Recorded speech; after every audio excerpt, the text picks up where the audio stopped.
علیکم آقای جان. شما 5 سال پس آینده تاجیکستان چه می‌بینید؟ چون که شما امروز این پلان دارین، امروز این میتینگ اعلام کردین. اگر در دوام 1 سال اگر در دوام 1 و دیرش 1.5 سال ما از رژیم رحمانوف خلاص نشویم، باور کنید از بد هم بدتر می شود و دیگر من امیدم هم کنده می شود. برای همین چقدر که عمر علی قوت گفت، این نبرد آخرین ما است، این آخرین میدان آزادی ما است، این آخرین سنگری ما است، این آخرین امتحان ما است که در همین مدت کوتاه از این رژیم خلاص شویم.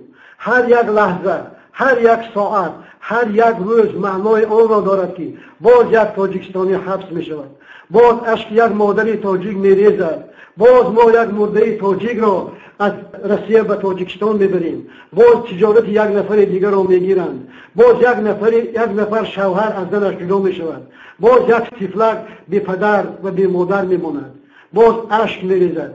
تاجیکستان امروز برای من کشور اشک ها است. من باور دارم که در اکثر خانه های تاجیکستان مردم اشک میریزند از ناامیدی، از ناتوانی، از احتیاج. برای همین این سال ما باید دانیم که این آخرین نبرد ما است و شعار ما باید چنین باشد: یا مرگ یا زندگی. و باور کنید وقتی آن رسیده است که دیگر از سخن به عمل گذاریم.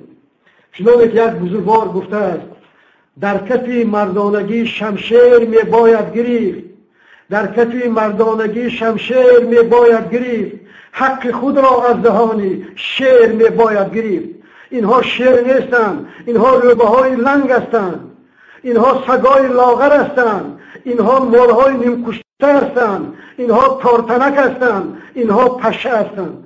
برای اینها افهمت در کار نیست، کلاشنیکوف در کار نیست، محمود در کار نیست، داداجان در کار نیست، عمر علی در کار نیست. برای اینها دخلفاس بس.